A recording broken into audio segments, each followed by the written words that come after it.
Collin Company, 47 years young and a proud sponsor, wishes OOIDA all the best as you celebrate 50 years.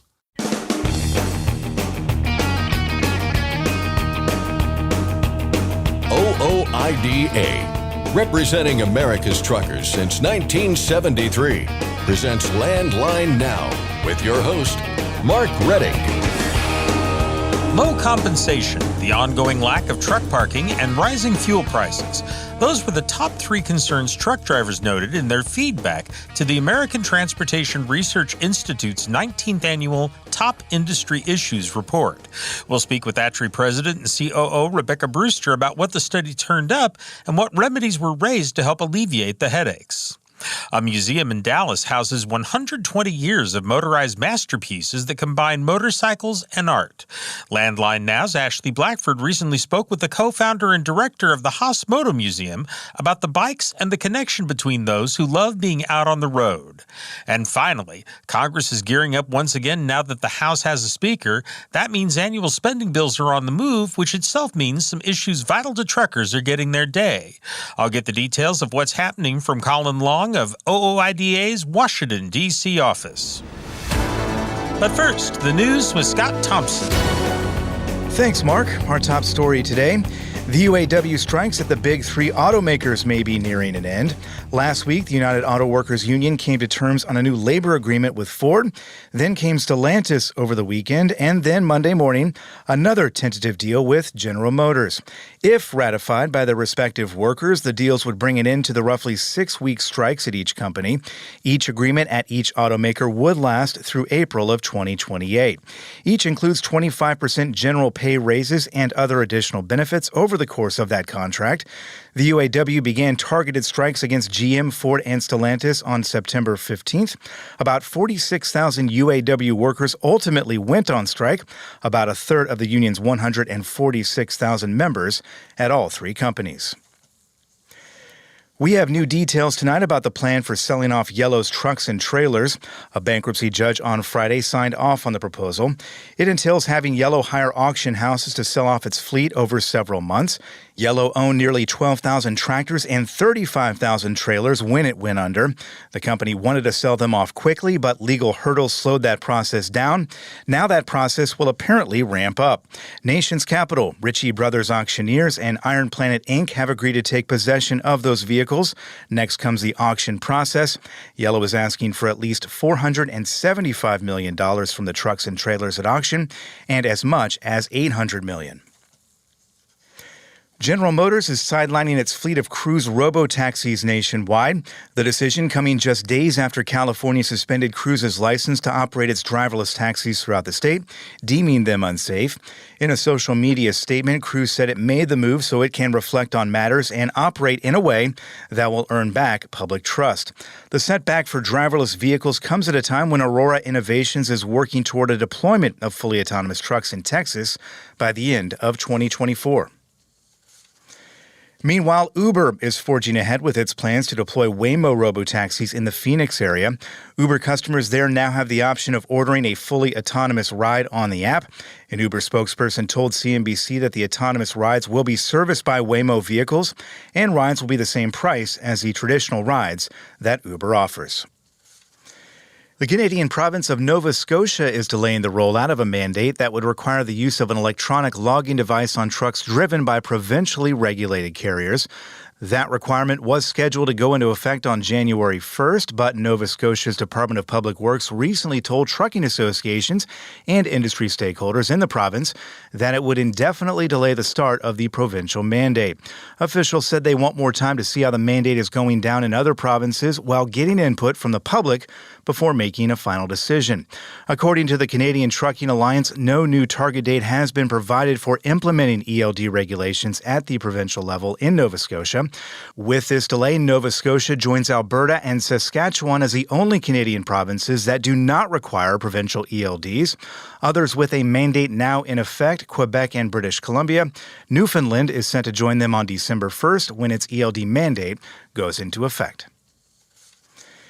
The founding family of Pilot Travel Centers is taking Berkshire Hathaway to court. The Haslam family filed the complaint last week in Delaware, claiming that Warren Buffett's company is using improper accounting practices to drive down the value of the family's remaining 20% stake in Pilot Travel Centers. The Haslam family says Berkshire Hathaway has refused to change its methods in spite of concerns being raised. Berkshire Hathaway took over majority ownership of the Pilot company in January. Under the terms of the deal, the Haslams get to decide each year whether they want to sell their remaining stake. That next opportunity comes in January. But before making that decision, the family wants the court to step in and force Pilot to revert to the accounting method it was using before. A former dispatcher for Prime is going to prison for stealing money from hundreds of truck drivers. Corey Hendrickson pleaded guilty last week to charges of wire fraud and aggravated identity theft. Hendrickson admitting to embezzling nearly $300,000 through more than 1,000 fraudulent transactions over a 5-year period. Prosecutors say Hendrickson would access the Social Security numbers of truck drivers while working as a dispatcher for Prime and would then use that information to take money from their Comdata fuel accounts. At least 500 victims were identified. Prime records show that the victims lost anywhere from between $100 to $6,500. Hendrickson, who was also mayor of Willard, Missouri at the time of his crimes, faces up to 20 years in prison. The Wyoming DOT's Blow Over Risk messaging campaign is getting a revamp. WYDOT started its Close to Light high-profile vehicles campaign more than 10 years ago. Technology advances, though, now mean that the DOT can provide warnings during high-wind events that include specific weights that are most at risk. The first message of this new campaign was seen on the overhead digital message signs last week on Wyoming Highway 28 and Interstate 80. Throughout the winter, WYDOT will be using the updated weight-based wind closure messaging for light, high-profile vehicles across the state in places that record the most blowover incidents. The Women of Trucking Advisory Board held its 5th and final meeting last week. The members centered their discussion around a number of topics, including apprenticeships and training standards, all under the pretense of the board's objective, getting more women into the industry and keeping them there. Prior to the meeting, the Owner-Operator Independent Drivers Association submitted formal comments to the board, offering its support and commending the Women of Trucking Advisory Board for the work it has done. Next comes a final report. 6 of the board's members will take all the recommendations presented over the course of their work to develop a report that will be submitted to FMCSA Administrator Robin Hutchison. That meeting is scheduled to take place on November 13th. FMCSA will then have 1 year to submit its own report to Congress detailing the findings of the board, along with any actions taken to adopt the recommendations or an explanation of the reasons for not adopting those recommendations. And finally, the Women in Trucking Association is hosting its 9th annual Accelerate Conference and Expo later this week.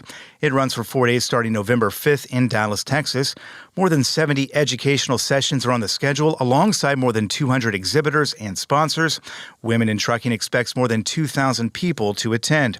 The association will also announce the winner of its Influential Woman in Trucking Award at the event. The finalists for that award are Tori Blake, Chief Financial Officer and co-owner of Western Logistics Express and WLX, Megan Ferguson, Vice President of End-to-End Delivery Acceleration at Walmart, and Shelley Simpson, President of J.B. Hunt Transport Services. That's Landline Now News for today. I'm Scott Thompson. Thanks, Scott. A reminder that the annual Truckers for Troops campaign begins next week. If you join OOIDA or renew your membership, 10% of that money will go into a fund to send care packages to U.S. troops overseas and to help homeless veterans through the Veterans Community Project. Next, Scott Thompson discusses the top industry issues report with ATRI President and COO Rebecca Brewster. And Ashley Blackford has the story of a museum that enshrines motorcycles. I'm Mark Reddick, and this is Landline Now. Thanks for listening. Be sure to like and subscribe. If you want more content, go to landline.media to get updated news, information, and archived editions of our show. Once again, that's landline.media. Control your toll costs and eliminate tolling headaches with Prepass Tolls. Prepass Tolls means toll volume discounts. Just one invoice for all tolls and fewer violations. Call 877-878-5970 or go to prepass.com. Attention all truckers, Dean Michael, the tax doctor here. I want to talk to you about those dreaded tax problems. I know you want to keep on trucking and not even think about them, but let's face it, they're not going away all on their own. You need professional help. I've been helping truckers put their tax problems in the rearview mirror for years. I can help you too. Call me now for a free consultation at 888-557-4020 or go to mytaxhelpmd.com. It's like I always say, keep your eyes on the road, I'll keep mine on the IRS. 888-557-4020. It's tested and proven. Burn 2.1% less fuel when you balance all wheel ends with Centromatic. Call 800-523-8473 to get the OOIDA discount. Landline now, welcome back. We've got a lot to talk about with our next guest, who poured over thousands of responses in order to compile the American Transportation Research Institute's 19th annual Top Industry Issues Report. We're going to break down what we found out with the help of Rebecca Brewster, ATRI's president and COO. Rebecca, so good to talk to you again. How you doing? I'm doing wonderful, Scott. Thanks for having me on today. Thanks for being on the program. We spoke with you, I think, a few months back now when you were asking people to weigh in on the survey.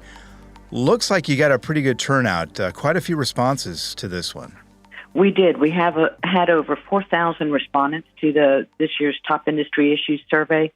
A little different mix this year than last year's survey. In the 2022 survey, about 49% of the respondents were professional truck drivers.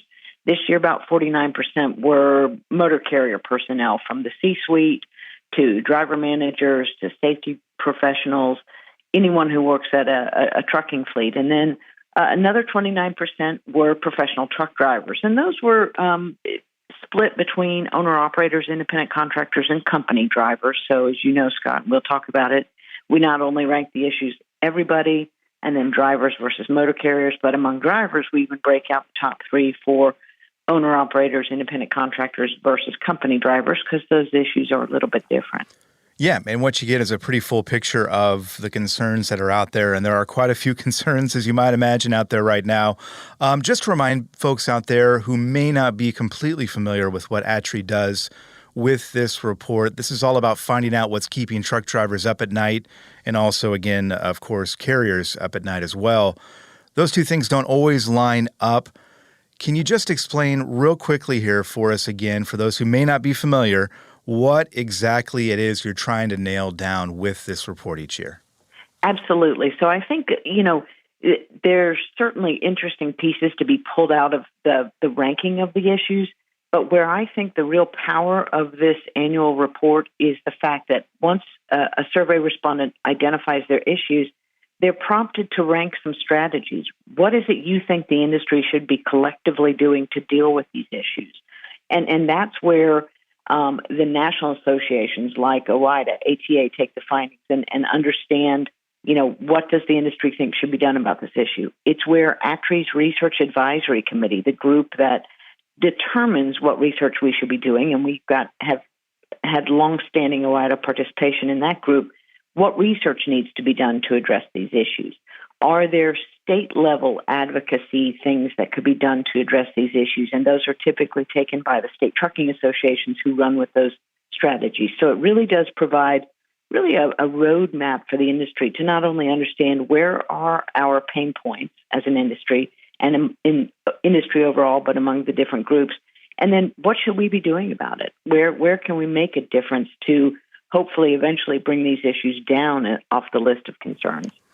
Yeah, and let's get into these pain points, as you called them there. We'll start with drivers and their top concerns. Number one on the list didn't surprise me. I don't think it's going to surprise many people out there. The number one concern for drivers was compensation. What did respondents to your survey say about that issue in particular and why it was so worrisome? Well, certainly with what we've seen in 2023 with the softer freight economy, everybody's feeling that pain.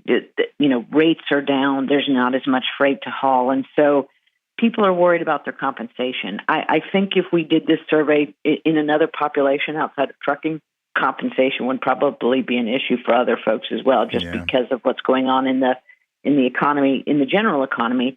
Your paycheck doesn't go as far because of inflation. And so a lot of concern. And we see driver compensation, Scott, as you know, on the driver list, generally in the top three.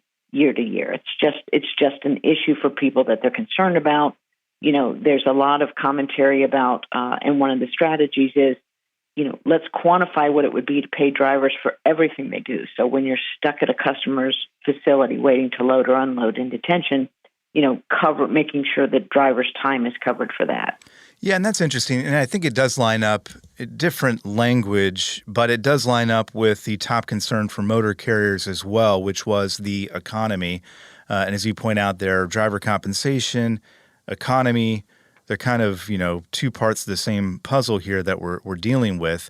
So it's clear that the state of the economy, the state of the trucking industry, and everything that swirls around it right now is really at the top of mind for not just drivers, but for motor carriers as well. That's true. And we didn't mention the other cohort of people who do this survey, and that's everybody else in the industry, including industry suppliers. So the allied community, everybody who supplies the goods and services that keep our trucks moving, keep us in trucks and keep our trucks moving. And so all of the survey respondents ranked economy as the number one issue overall because it's impacting everyone's business. And that's a little tricky for you, I think, because, coming up with strategies to address these concerns is a big part of this study. Some of these things are in our control. Some of these things are not. If you're a driver, your compensation isn't always in your control. For motor carriers, the economy obviously is in large part not in their control as either. What were some of the strategies that came up in, I guess, both of those pools from the people talking about compensation and economy as to how to address it and maybe get through it? Well, and I think this one is shared by both drivers and fleet executives, and that's, quantify the impact of regulations that simply are burdensome and not delivering on what they are intended to do. And the one we highlight in the report is, of course, all the push toward zero-emission vehicles, which are very, very costly. The timelines set out by state-level agencies, like in California, CARB, but other states have adopted the CARB regulations. The timelines for transitioning on the dealer side to selling certain percentages of these zero-emission vehicles to the industry to having them in their fleet if they're going to operate in those states are very aggressive. And in ATRI's research, we've even documented that with a battery electric tractor-trailer, you're only getting about a 30% reduction in CO2 emissions. So a lot of expense and a lot of pain points, really, for not as significant of a reduction in emissions that you would think should come with that much effort on the part of the industry. Yeah, absolutely. I want to make sure we run down this list a little more here. The commercial driver side of things, the concerns that they listed. We mentioned number one being driver compensation. Number two, truck parking. Number three, fuel prices. What did we find out from those two in particular? And maybe as you look down the list here, any others that kind of pop out to you as being interesting or maybe surprising or anything of the like? Well, it's interesting because we see, depending on the year, on the driver's side of the equation, compensation and parking back and forth between number one. A couple of years ago, they even tied for number one drivers. So two big, very impactful issues. Based on the participation of owner-operators and independent contractors, we see fuel prices show up on the driver's side of the equation. It's number one among just owner-operators, independent contractors. We know that, we started to see fuel come down at the beginning of 23, but come summertime, it started to go back up. And quite frankly, with what's going on in the Middle East right now, who knows where that's going to go. So I think that's going to be a pain point for a while. Number four on the driver's side, showed up on both the company driver list and the owner-operator list is speed limiters. So we still don't know what that rulemaking is going to look like out of FMCSA. A lot of concern over that. The other one that showed up, and this was a new issue, Scott, we talked about it when you and I spoke earlier, broker issues. That was a new issue we added to the survey this year based on the number of write-in responses from drivers who expressed concern over broker issues. I was surprised it didn't rate a little higher on the driver list, but it did come in at number 8 for drivers this year. Yeah, and I suspect next year when you do this, if we're in the same place we are now, or maybe even a worse place, that issue will be higher up on the list because it's certainly a big pain point out there right now. I want to make sure we give motor carriers their time too here. Just looking at the top 10 list, we mentioned the economy being number one. There are 9 others on that top 10 list. Anything jump out to you as being particularly, again, interesting or surprising maybe? I think the fact that lawsuit abuse reform used to be called tort reform, but now they call it lawsuit abuse reform, showing up as number 3 on the motor carrier list is just reflective of the situation the industry is facing with the plaintiff's bar. And we know through ATRI's research we have been the target in terms of higher verdicts handed down against trucking fleets and drivers, significant growth in nuclear verdicts when, in many instances, the trucking fleet and the driver have very little responsibility for that crash, but we just are the target. And so looking for ways to rein that in through state-level legislative changes like caps on damages and getting rid of phantom damages are important pieces for motor carriers because it's having such an impact not only on their bottom line, but in their ability to get insurance and the cost of that insurance. And we've talked about this before, but I think you do a lot of interesting reports there at ATRI and studies.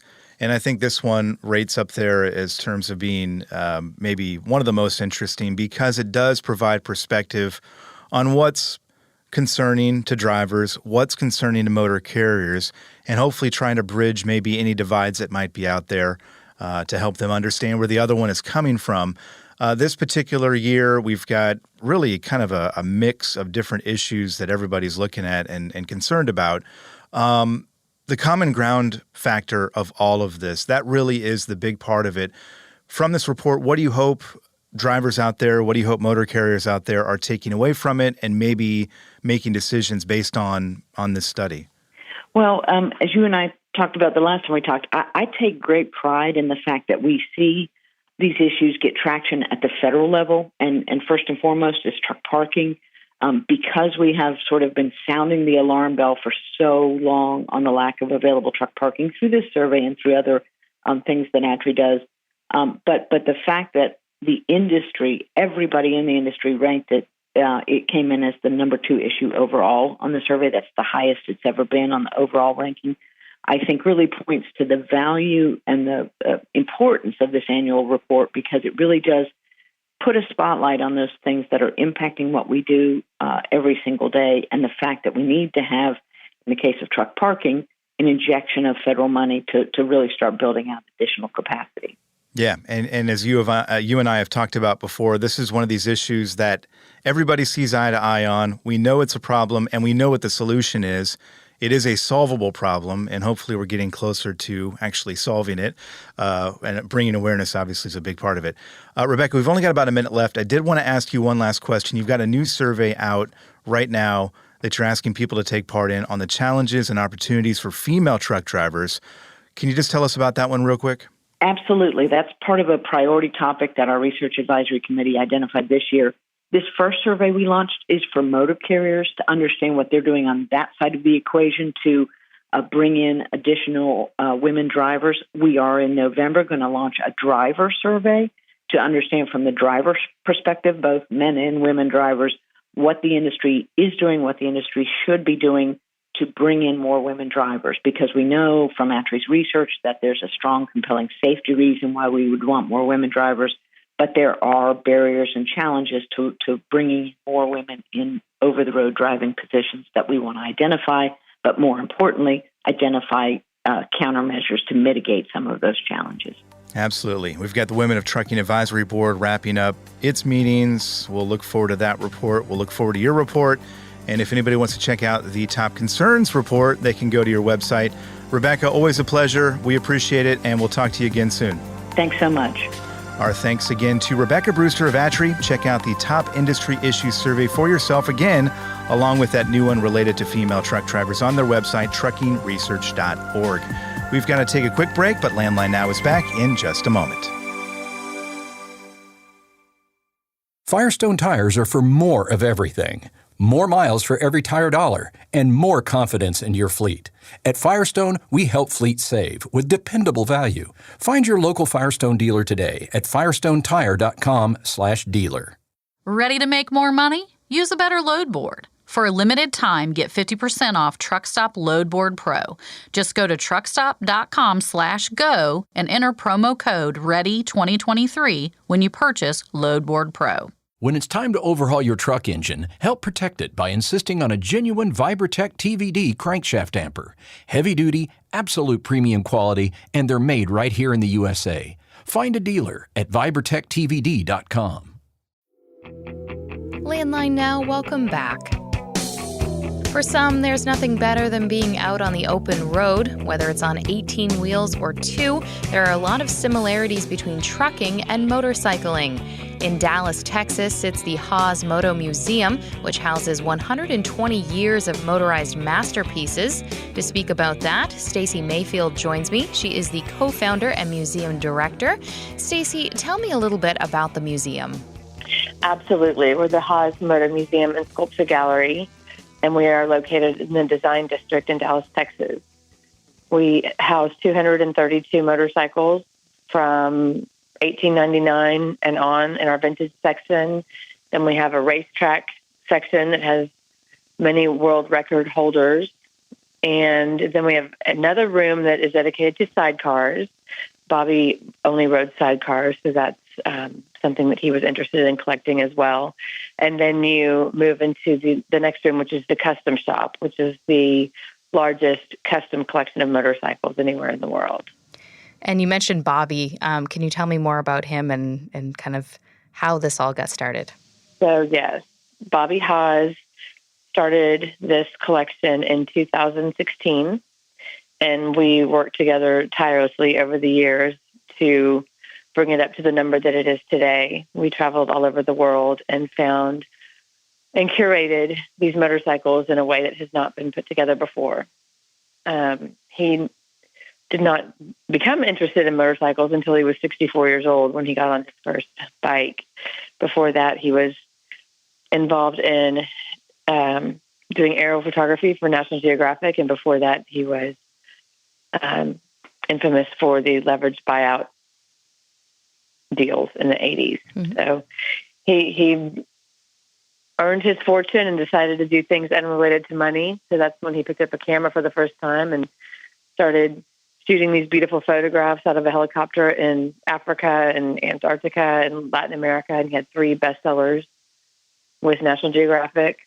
And then he decided he wanted to try motorcycles. He loved to try things that had never been done by anybody else before. So yes, there are motorcycle museums around the world, but none of them are curated in this manner. And now there is a book, the 120 Years of Motorized Masterpieces. Can you talk to me about the book? The hard part about radio is people can't see it. I wish they could see this book. I've had it on my desk for the past few days, and I've had many people just be like, wow, what is that? Talk to me a little bit about that. It's a beautiful book, and it was a labor of love. Bobby, unfortunately, passed away in September of 21, and we had talked about doing a book of the collection, and I decided to go ahead and do that project and memorialize the collection. We don't know how long the museum will be around. It'll be around for a bit longer, but things are just unknown right now. So I wanted to get the book done and have this collection memorialized. It's a gorgeous book. And even for people that are not into motorcycles, we look at them as art. They're rolling sculpture. So I think that there's all different kinds of people that will appreciate what this book stands for.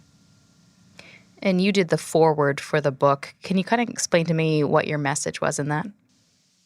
The message, I wanted everyone to know that even though Bobby's not with us anymore, he wrote the majority of this book. When you come to the museum, every motorcycle has a tagline by it, and every single one of those taglines was written by Bobby. He would agonize over the perfect sentences. He would only want to give 3 or 4 sentences, the most important things to him about each bike, and that still stands in the museum. And so I incorporated those into the book by the corresponding pictures, and it feels as though he wrote it. And I put a couple of his essays that he wrote in the past in there that I thought were relative And I really wanted his spirit to shine through in these pages. You kind of mentioned this. I think it's safe to say motorcycles, even if you've never ridden one or have no plans to ride one, there still seems to be such a fascination about them, especially the ones photographed in this book. Why do you think that is?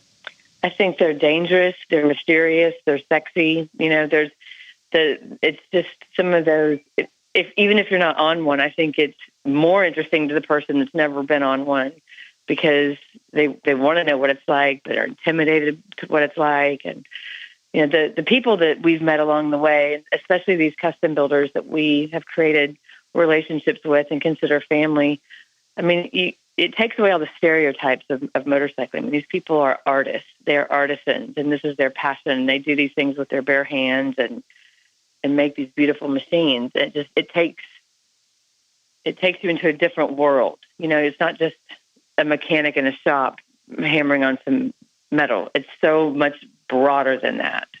And it's such a tight community. Like when, motorcyclists pass each other, they give hand signals. Just one of those things where I got you, you got me, no matter what, because we share this interest and love for bikes. And Bobby really embraced that brotherhood and that feeling, as did I. And how would you describe, now, I think from before I saw this book, when I thought of a motorcycle, I thought of, a Harley Davidson or a crotch rocket type bike. These are, like you said, these are works of art. Yes. We do have some Harleys, but we have so many other countries and decades represented. People come in and think, well, I had no idea the expanse of the motorcycle world. And, they're everywhere. And we have so many countries represented, as I said, and it's one of those eye-opening experiences where, wow, Harley's not the only motorcycle on the planet. I've been missing out, and it becomes infectious, and you want to learn more. Where, you mentioned these bikes, have they come from all over? All over.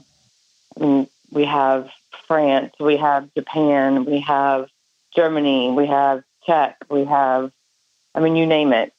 It's there, it's represented, and that was part of the detailed curation, is Bobby wanted to make sure that there was representation from all over the world. There's no favoritism to any one era or country. And now you mentioned you're located in Dallas. People, I assume, come from probably all over to see the collection? They do.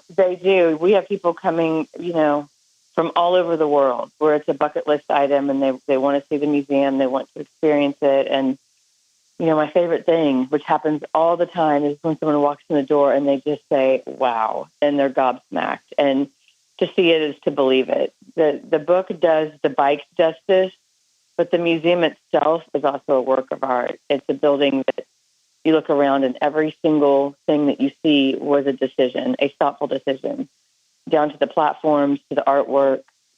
Everything in it is special.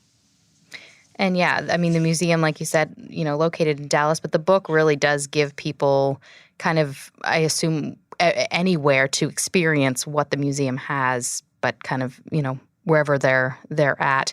Can you kind of just describe the book? It's a very large book, but does it include all 232 in the collection? It does. All 232, yes. With brief descriptions and, as I said, some essays. But I think it's a beautiful depiction of what you will see when you come to the museum. We also have a documentary, Leaving Tracks, that came out in March of 21, right before, 6 months before Bobby passed away. That documentary came out, and it's compelling and it's prophetic, because he talks about when he's no longer here, and it's an amazing film if you really want to know more about how the collection came to be and know more about Bobby's life and how he did what he did. And then we also were in the middle of filming a second film called Racing Mr. Fahrenheit, and we were halfway through with that when Bobby fell ill and passed away very quickly. So I decided to go ahead and finish that film as well, which gives us a lot more of Bobby that we all, at least the team and I, all wanted and needed, and I think most people appreciate. And then it also shows how our recovery and healing has gotten us to where we are. Wow. So that should be out at the beginning of the year. It must be, what is it like for you? Are you typically there every day at the museum? Yes, I'm there. We're a small team. There's 5 of us. And, you know, Bobby had a saying, find your passion and pursue it with excellence as your standard. And that's how we all worked. And that's how we still work together. And we strive for excellence. We expect nothing but excellence. And so we are carrying that through in his absence. But yes, it's very hard. And for me, we shared an office. We built the museum so that our office was in the center, and we had desks that faced each other. And every day we would sit there and make our decisions. And that's where it all happened. That's where the magic happened. Needless to say, I haven't changed one thing in the office since he passed away. I still sit there and talk to him.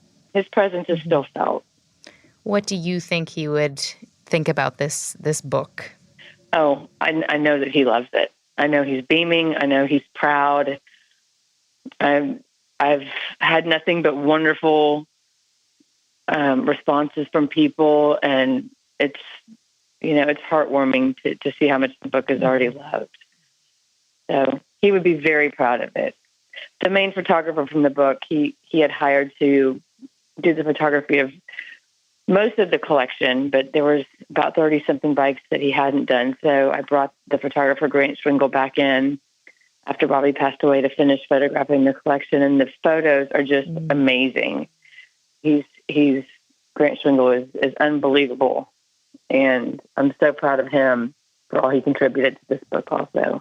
Yeah, I mean, I know you said this before. Usually, people will say, pictures don't do it justice. But I feel like you said, pictures do these bikes justice. I'm sure it's better to see them in person, but these pictures are incredible. Yeah, they are incredible, and to see them in context is a whole other experience.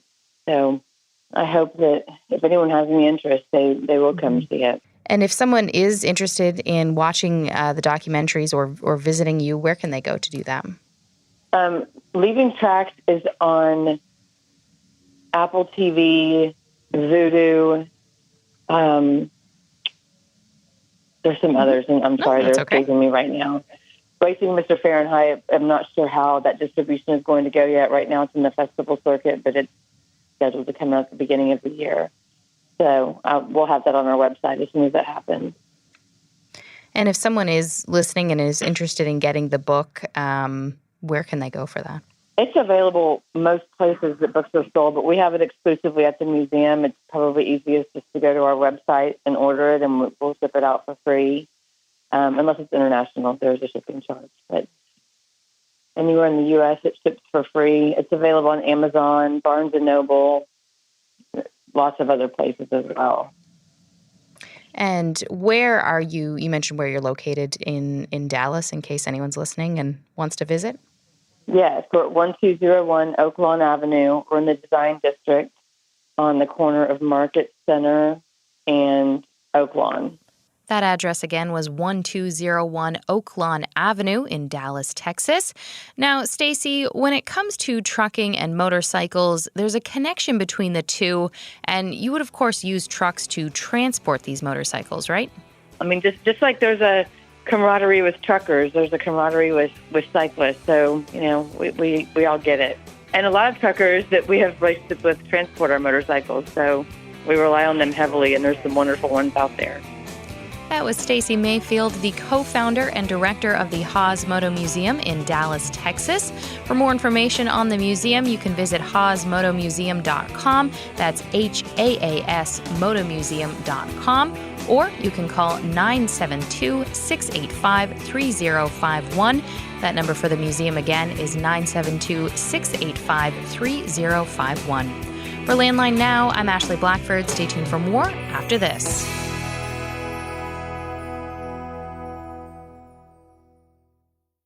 Since you started, what you've loved about trucking is the freedom. Heading out on your favorite route, a good driving song, and thinking about truck insurance. Well, maybe not that last one. That's why we're here.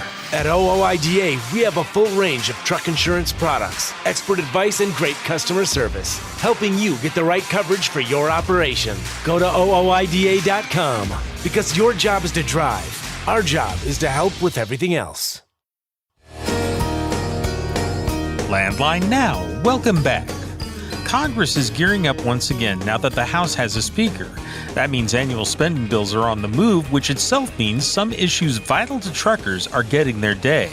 Here to fill us in is Collin Long of OOIDA's Washington, D.C. office. Collin, how are you doing? I'm doing well. Glad to be back. Well, glad to have you with us, and glad to see that something is moving in Congress. That in itself is unusual. The annual spending bills, though, have been kind of a conundrum in recent years. How is it supposed to work, and how has it been working? It's supposed to have been done, but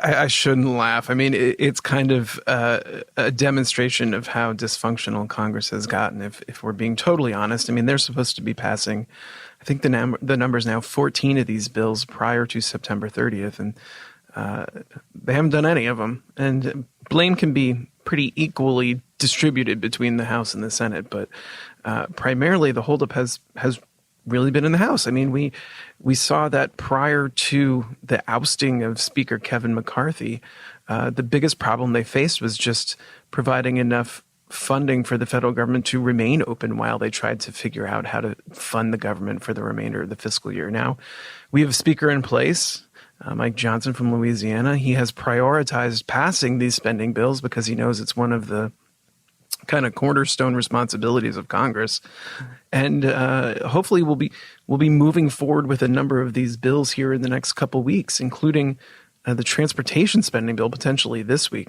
We anticipate that bill will reach the floor, and there's some good things in there for truckers. Okay.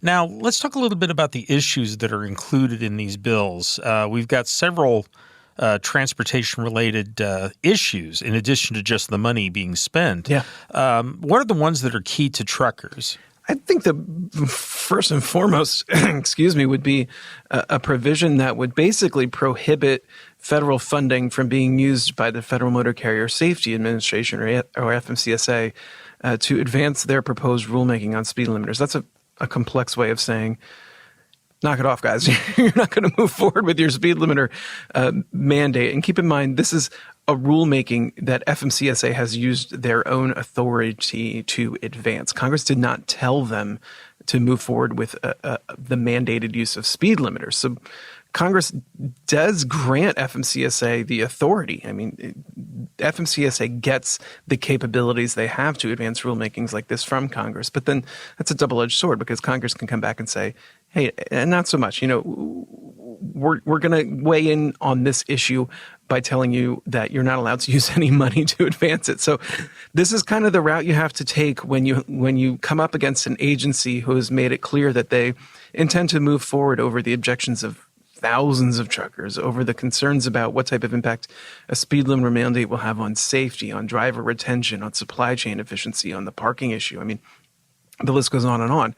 When the agency makes it very clear that they intend to move forward over all these concerns, we think it's appropriate for Congress to come in and say, not so fast, my friends. And that's what they're essentially doing in this year's transportation spending bill. There's a provision in there that several Republicans in the House had pushed for that would basically prohibit funding. And we think that's a very reasonable approach to preventing this mandate from happening because of all those bad outcomes I just mentioned. I wonder if you could do a little bit of government 101 here. Sure. Because I've had people question that before. Well, so they can't spend any money on it. How does that stop them from just writing the words down on paper? Can you explain how it works in the government that Sure. saying no funding means that they're not going to do it? I mean, it's pretty straightforward. Any step they take is going to cost some sort of money. Keep in mind, they haven't even issued a notice of proposed rulemaking. So there are several stops on kind of the regulatory timeline here before they produce a final rule. So telling them you can't expend any of the funding you're receiving to advance it basically puts a halt to the development of the rulemaking. And we've seen this over the years for a number of issues. They don't necessarily always work out. I mean, there's going to be resistance to this within the House from primarily Democratic lawmakers. And then there's still the problem of the Senate and ultimately the White House signing off on it. But it's a good first step to kind of show that we have congressional interest in preventing this rulemaking from happening. Because, like I said, I mean, FMCSA's authority comes from Congress. The spending that they advance all these rulemakings comes from Congress. If Congress is saying, hey, we're not allowing you to spend any money on this, it stops immediately, because even issuing a notice of proposed rulemaking and receiving public comments from stakeholders would require the expenditure of funding. So it's a real quick and easy way on paper to stop an agency from moving forward. But like I said, just because this is included in a bill that may pass the House here in the next couple days or weeks doesn't necessarily mean we're out of the woods. We're still going to have to fight this. We're still going to have to make sure that this language is included in whatever sort of compromise comes out between the House and the Senate down the road. There's a lot of twists and turns left, but we're moving in the right direction, and we're very proud to have lobbied to include that provision in the House bill. Now, there's also some interest in automatic emergency braking systems regarding these spending bills. Can you explain what's going on there? Yeah, we've been disappointed by what's been happening on the AEB issue here in Washington. First and foremost, there was a requirement in the recently passed highway bill. I guess I can't say recently anymore. It's been 2 years. But in the latest highway bill, IIJA, there was a requirement that FMCSA basically mandate the use of advanced emergency braking systems, or automatic emergency braking systems, so that's coming. I mean, that mandate is coming whether you like it or not. Our biggest concern with how FMCSA is moving forward with that rulemaking is they're ignoring some of the other provisions that were included in that requirement in the highway bill, which includes, reaching out to drivers and getting a sense of the difficulties drivers have experienced with the current technology, or the current AEB technology. And we've heard from tons of our members, hey, this technology is by no means perfected. It's caused a lot of safety concerns while we're behind the wheel. And I think there's probably a lot of heads shaking right now. The trigger warnings, the problems in inclement weather. I mean, the list goes on and on and on. We thought it was critical that, if the agency is moving forward with a mandate that would require all of this technology on these trucks, they should make sure they know what members are, or I should say drivers at large, are experiencing with these things. And unfortunately, the agency hasn't really done that. We think they've kind of ignored that requirement that Congress set on them. So we expect an amendment to be offered while this spending bill is on the floor that basically takes the same approach to speed limiters, takes the same approach to AEB as we were taking to speed limiters. It's certainly something we will support. But again, we're sober to the fact that this mandate is coming, but we're trying to make sure FMCSA goes about it in the most responsible and constructive way, so it minimizes any sort of negative impact that our members will realize when the mandate is finalized. Just a little bit under 30 seconds left. Yep. When do we expect to see this come up on the House floor? I'm not entirely sure. It could be, there's several bills piling up now because Mike Johnson has made it clear he wants to pass all of these appropriations bills pretty quickly and get that work done before they can focus on other issues. But we hope to see it sometime this week because, we wanted to pass the House. We wanted to pass with that language intact on speed limiters and potentially some good language on AEBs. So we'll keep folks updated, but hopefully this week. Okay. Collin, thank you very much for all the information. Sure. Thanks for having me. I've been talking with Collin Long of OOIDA's Washington, D.C. office. And folks, obviously, these are important issues that you should want to make your voice heard on. To call your members in the U.S. House, all you have to do is dial the U.S. Capitol switchboard. That's 202-224-3121. Provide the operator your zip code and they can connect you directly to the office of your member of the U.S. House. Again, that's 202-224-3121. And you can always write a letter using the website fightingfortruckers.com. That's our program for today. Thank you very much for joining us.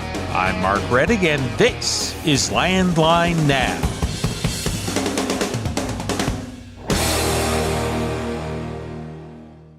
Thanks for listening. Be sure to like and subscribe. If you want more content, go to landline.media to get updated news, information, and archived editions of our show. Once again, that's landline.media. I'm a dad. A son. A husband. Wife. I'm a writer. Photographer. I farm. I'm a veteran. I love old cars. Fishing. My kids. Chrome. And I am a professional truck driver. And together we are OOIDA. OOIDA was founded by truckers to stand up and speak on behalf of truckers. We've done that by combining the individual voices of our members into a single, powerful voice. Protecting your interests, defending your rights. Join us! Make your voice heard. Join OOIDA, the Owner-Operator Independent Drivers Association. Call 1-800-444-5791 or visit OOIDA.com.